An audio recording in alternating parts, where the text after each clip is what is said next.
Chapter 4. Meet the Goddess of Good Luck. Babylonian Proverb. If a man be lucky, there is no foretelling the possible extent of his good fortune. Pitch him into the Euphrates, and, like as not, he will swim out with a pearl in his hand. The desire to be lucky is universal. It was just as strong in the breasts of men 4,000 years ago in ancient Babylon as it is in the hearts of men today. We all hope to be favored by the whimsical goddess of good luck.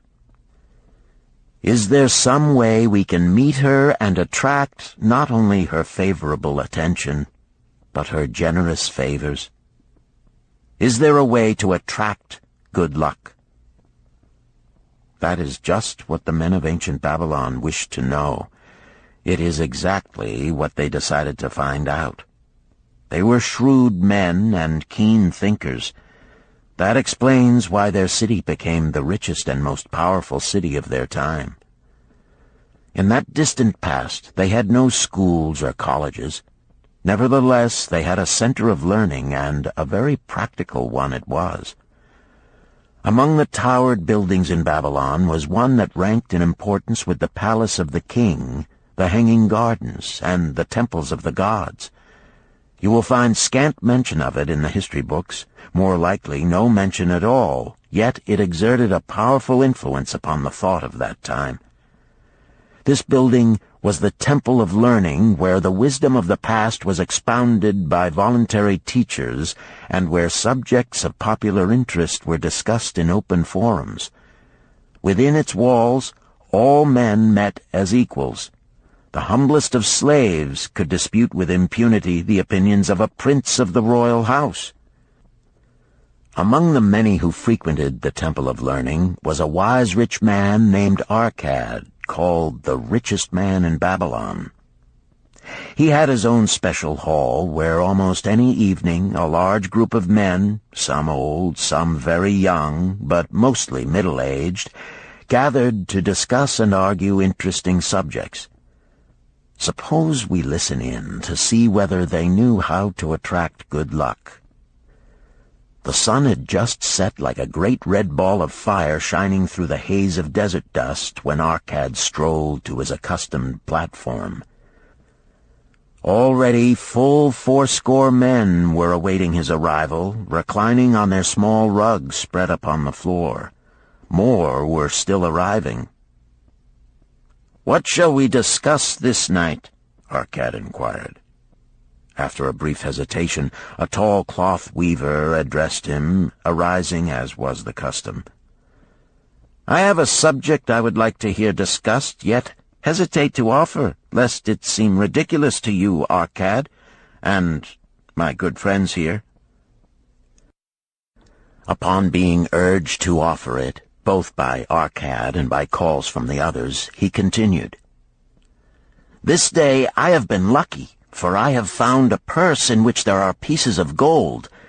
To continue to be lucky is my great desire. Feeling that all men share with me this desire, I do suggest we debate how to attract good luck, that we may discover ways it can be enticed to one." "A most interesting subject has been offered," Arcad commented. "One most worthy of our discussion. To some men, good luck bespeaks but a chance happening that, like an accident, may befall one without purpose or reason. Others do believe that the instigator of all good fortune is our most bounteous goddess Ashtar, ever anxious to reward with generous gifts those who please her. Speak up, my friends, what say you? Shall we seek to find if there be means by which good luck may be enticed to visit each and all of us?" "Yea, and much of it," responded the growing group of eager listeners. Thereupon Arcad continued, "To start our discussion, let us first hear from those among us who have enjoyed experiences similar to that of the cloth weaver in finding or receiving, without effort upon their part, valuable treasures or jewels. There was a pause in which all looked about, expecting someone to reply, but no one did. "What? No one?" Arcad asked. "Then rare indeed must be this kind of good luck.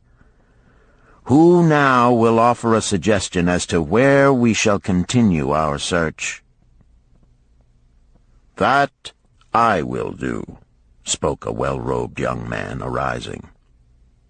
"When a man speaketh of luck, is it not natural that his thoughts turn to the gaming tables?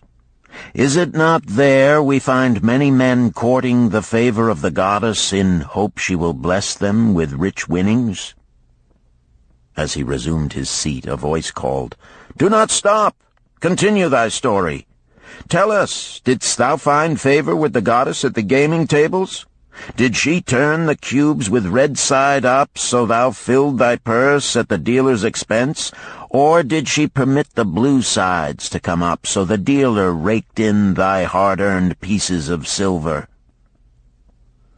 The young man joined the good-natured laughter, then replied, "I am not averse to admitting she seemed not to know I was even there. But how about the rest of you? Have you found her waiting about such places to roll the cubes in your favor? We are eager to hear as well as to learn." "A wise start," broke in Arcad. "We meet here to consider all sides of each question. To ignore the gaming table would be to overlook an instinct common to most men, the love of taking a chance with a small amount of silver in the hope of winning much gold." "That doth remind me of the races but yesterday," called out another listener. "If the goddess frequents the gaming tables, certainly she does not overlook the races where the gilded chariots and the foaming horses offer far more excitement.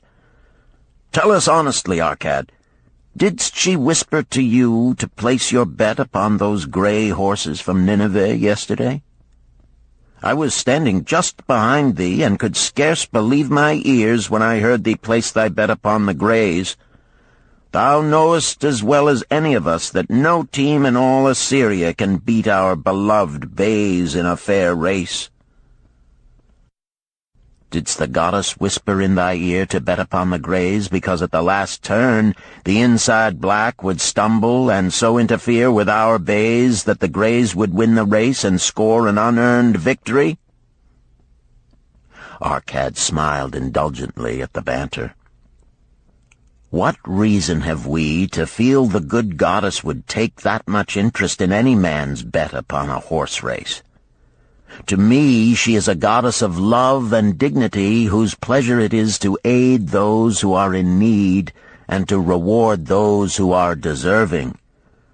I look to find her, not at the gaming tables or the races where men lose more gold than they win, but in other places where the doings of men are more worthwhile and more worthy of reward.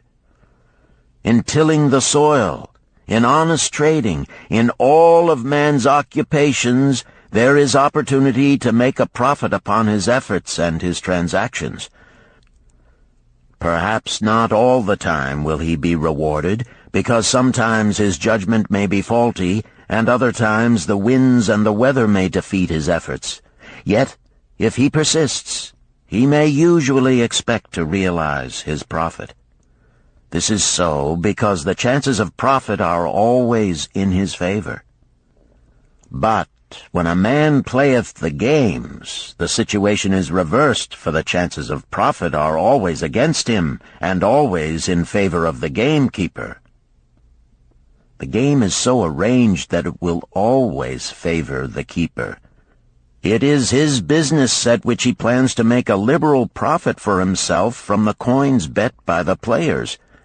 Few players realize how certain are the gamekeeper's profits and how uncertain are their own chances to win. For example, let us consider wagers placed upon the cube. Each time it is cast, we bet which side will be uppermost. If it be the red side, the game master pays to us 4 times our bet. But if any other of the 5 sides come uppermost, we lose our bet. Thus, the figures show that for each cast we have 5 chances to lose, but because the red pays 4 for 1, we have 4 chances to win.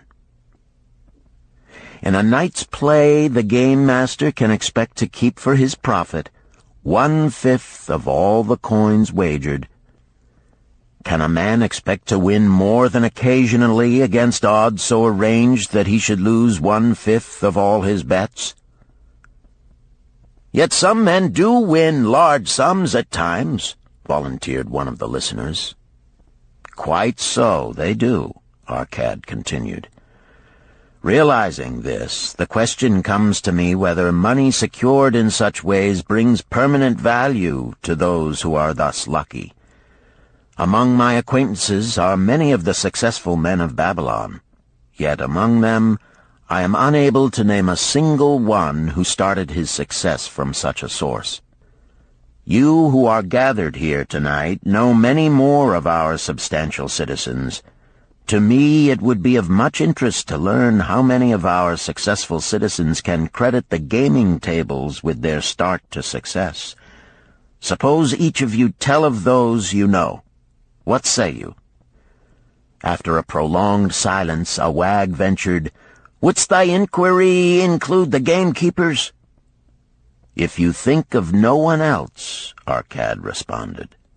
"If not one of you can think of anyone else, then how about yourselves? Are there any consistent winners with us who hesitate to advise such a source for their incomes?" His challenge was answered by a series of groans from the rear, taken up and spread amid much laughter. "It would seem we are not seeking good luck in such places as the goddess frequents," he continued. "Therefore let us explore other fields. We have not found it in picking up lost wallets, neither have we found it haunting the gaming tables. As to the races, I must confess to have lost far more coins there than I have ever won. Now suppose we consider our trades and businesses. Is it not natural, if we conclude a profitable transaction, to consider it not good luck, but a just reward for our efforts? I am inclined to think we may be overlooking the gifts of the goddess. Perhaps she really does assist us when we do not appreciate her generosity. Who can suggest further discussion?" Thereupon an elderly merchant arose, smoothing his genteel white robe. "With thy permission, most honorable Arcad and my friends, I offer a suggestion.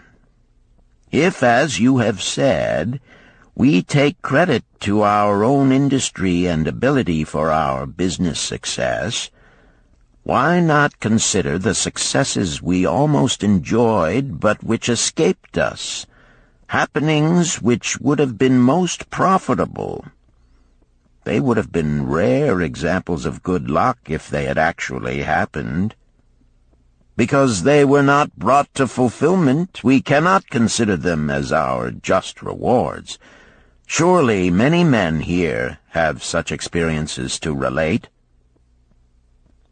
"Here is a wise approach," Arcad approved.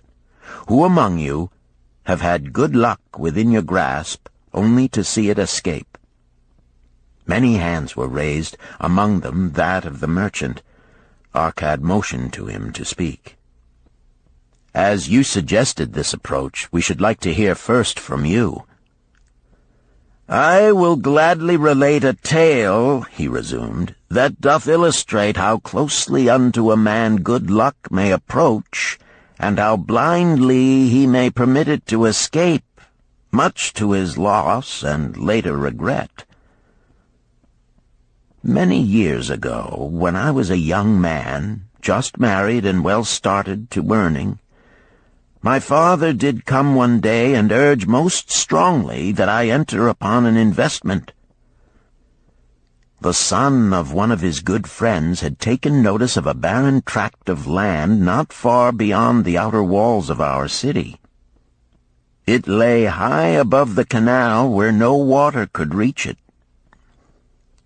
The son of my father's friend devised a plan to purchase this land, build 3 large water wheels that could be operated by oxen, and thereby raise the life-giving waters to the fertile soil. This accomplished, he planned to divide it into small tracts and sell to the residents of the city for herb patches. The son of my father's friend did not possess sufficient gold to complete such an undertaking. Like myself, he was a young man earning a fair sum. His father, like mine, was a man of large family and small means. He therefore decided to interest a group of men to enter the enterprise with him.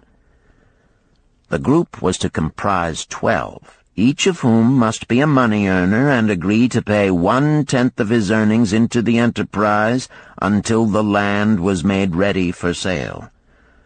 All would then share justly in the profits in proportion to their investment. "Thou, my son," bespoke my father unto me, "art now in thy young manhood. It is my deep desire that thou begin the building of a valuable estate for thyself, that thou mayest become respected among men. I desire to see thou profit from a knowledge of the thoughtless mistakes of thy father." "This do I most ardently desire, my father," I replied. "Then this do I advise. Do what I should have done at thy age. From thy earnings keep out 1/10 to put into favorable investments. With this 1/10 of thy earnings, and what it will also earn, thou canst, before thou art my age, accumulate for thyself a valuable estate." "Thy words are words of wisdom, my father. Greatly do I desire riches. Yet there are many uses to which my earnings are called. Therefore do I hesitate to do as thou dost advise. I am young. There is plenty of time." "So I thought at thy age. Yet behold, many years have passed, and I have not yet made the beginning." "We live in a different age, my father. I shall avoid thy mistakes." "Opportunity stands before thee, my son. It is offering a chance that may lead to wealth. I beg of thee, do not delay. Go upon the morrow to the son of my friend, and bargain with him to pay 10% of thy earnings into this investment. Go promptly upon the morrow. Opportunity waits for no man. Today it is here, soon it is gone, therefore delay not." In spite of the advice of my father, I did hesitate. There were beautiful new robes just brought by the tradesmen from the East, robes of such richness and beauty my good wife and I felt we must each possess one. Should I agree to pay 1/10 of my earnings into the enterprise, we must deprive ourselves of these and other pleasures we dearly desired. I delayed making a decision until it was too late, much to my subsequent regret. The enterprise did prove to be more profitable than any man had prophesied. This is my tale, showing how I did permit good luck to escape.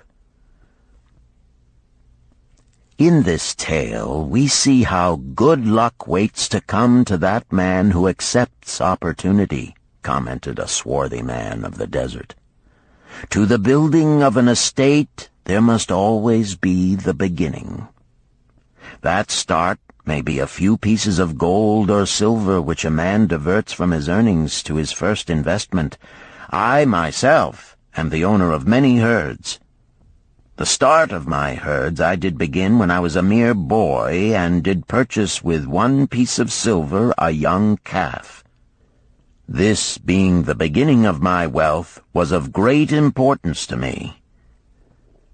To take his first start to building an estate is as good luck as can come to any man.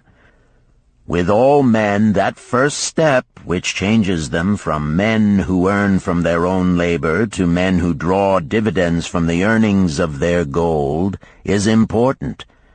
Some fortunately take it when young and thereby outstrip in financial success those who do take it later, or those unfortunate men, like the father of this merchant, who never take it.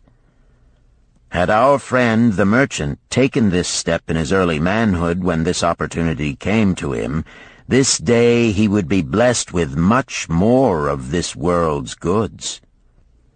Should the good luck of our friend the cloth weaver cause him to take such a step at this time, it will indeed be but the beginning of much greater good fortune.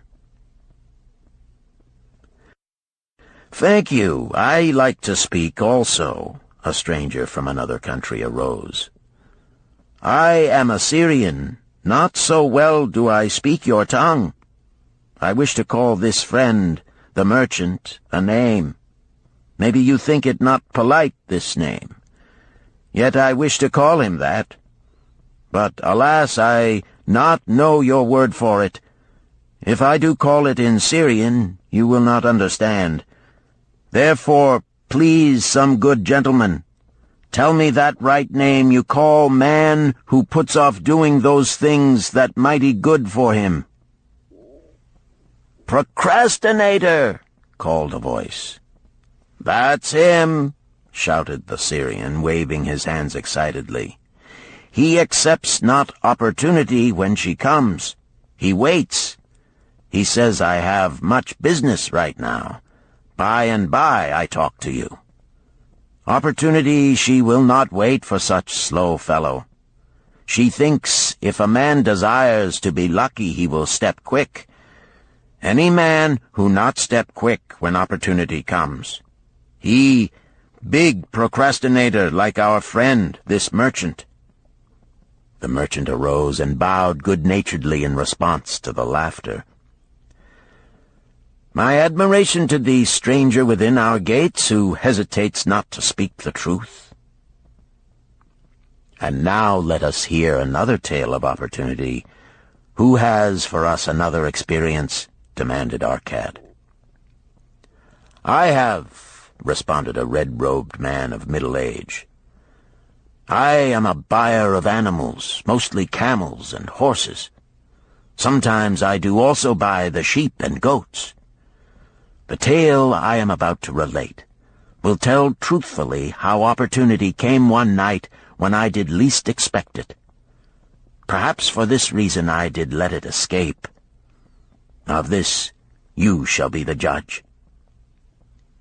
Returning to the city one evening after a disheartening 10 days' journey in search of camels, I was much angered to find the gates of the city closed and locked. While my slaves spread our tent for the night, which we looked to spend with little food and no water, I was approached by an elderly farmer who, like ourselves, found himself locked outside. "Honored sir," he addressed me, "from thy appearance I do judge thee to be a buyer. If this be so, much would I like to sell to thee the most excellent flock of sheep just driven up. Alas, my good wife lies very sick with the fever. I must return with all haste. Buy thou my sheep, that I and my slaves may mount our camels and travel back without delay." So dark it was that I could not see his flock, but from the bleating I did know it must be large. Having wasted 10 days searching for camels I could not find, I was glad to bargain with him. In his anxiety he did set a most reasonable price. I accepted, well knowing my slaves could drive the flock through the city gates in the morning and sell at a substantial profit. The bargain concluded, I called my slaves to bring torches that we might count the flock which the farmer declared to contain 900.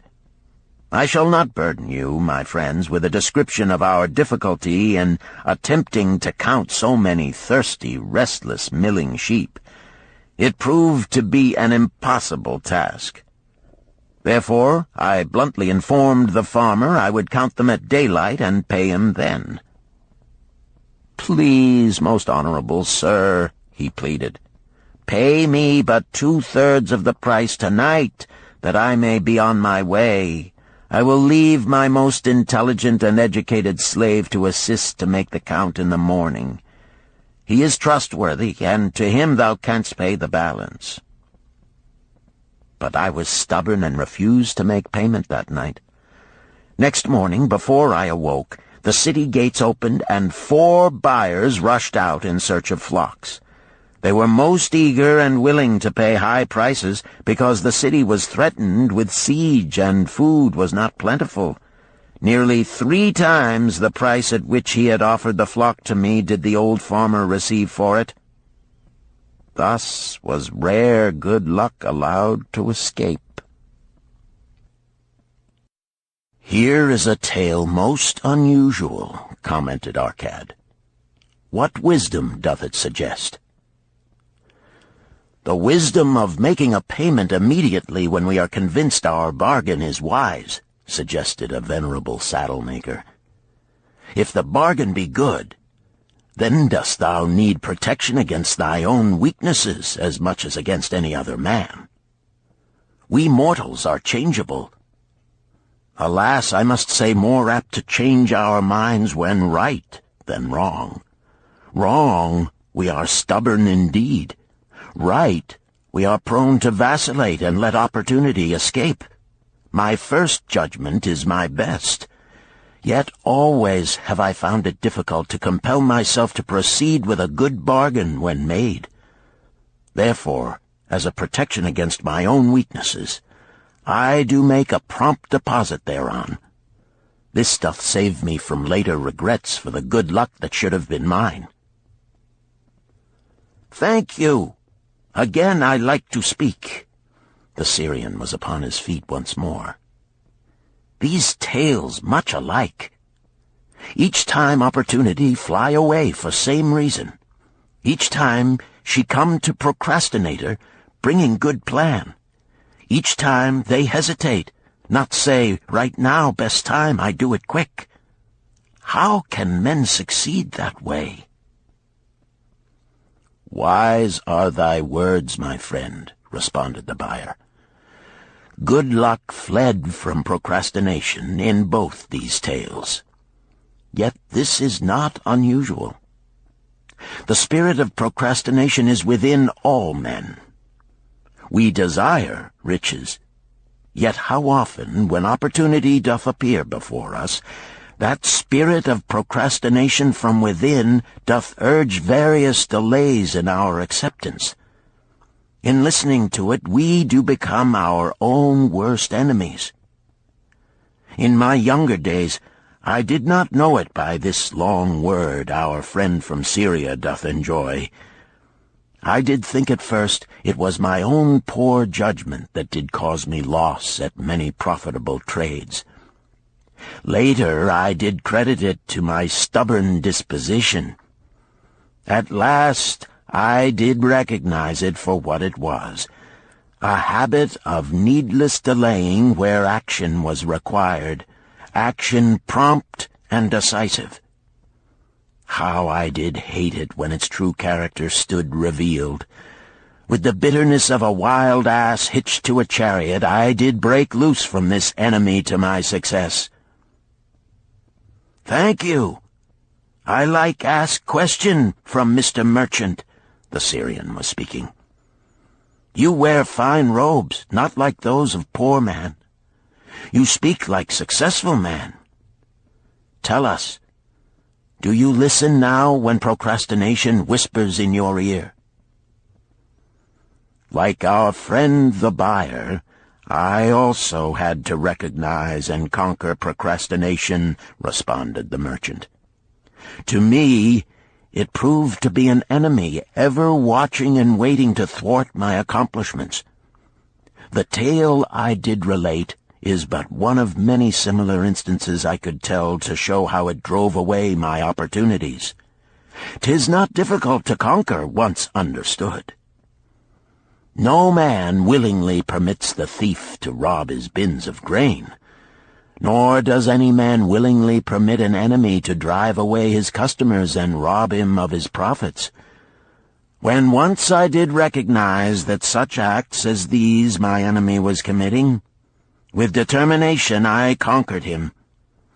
So must every man master his own spirit of procrastination before he can expect to share in the rich treasures of Babylon.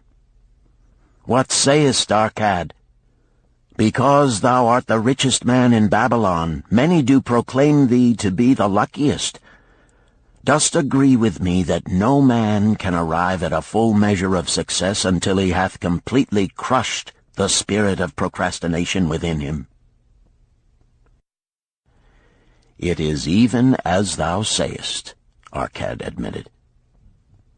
During my long life, I have watched generation following generation, marching forward along those avenues of trade, science, and learning that lead to success in life. Opportunities came to all these men. Some grasped theirs and moved steadily to the gratification of their deepest desires, but the majority hesitated, faltered, and fell behind. Arcad turned to the cloth-weaver. Thou didst suggest that we debate good luck. Let us hear what thou now thinkest upon the subject. I do see good luck in a different light. I had thought of it as something most desirable that might happen to a man without effort upon his part. Now I do realize such happenings are not the sort of thing one may attract to himself. From our discussion have I learned that to attract good luck to oneself, it is necessary to take advantage of opportunities. Therefore, in the future, I shall endeavor to make the best of such opportunities as do come to me. Thou hast well grasped the truths brought forth in our discussion, Arcad replied. Good luck, we do find, often follows opportunity, but seldom comes otherwise. Our merchant friend would have found great good luck had he accepted the opportunity the good goddess did present to him. Our friend the buyer likewise would have enjoyed good luck had he completed the purchase of the flock and sold at such a handsome profit. We did pursue this discussion to find a means by which good luck could be enticed to us. I feel that we have found the way.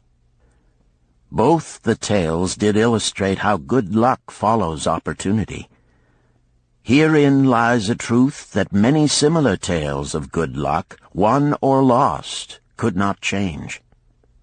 The truth is this: good luck can be enticed by accepting opportunity. Those eager to grasp opportunities for their betterment do attract the interest of the good goddess. She is ever anxious to aid those who please her. Men of action please her best. Action will lead thee forward to the successes thou dost desire. Men of action are favored by the goddess of good luck.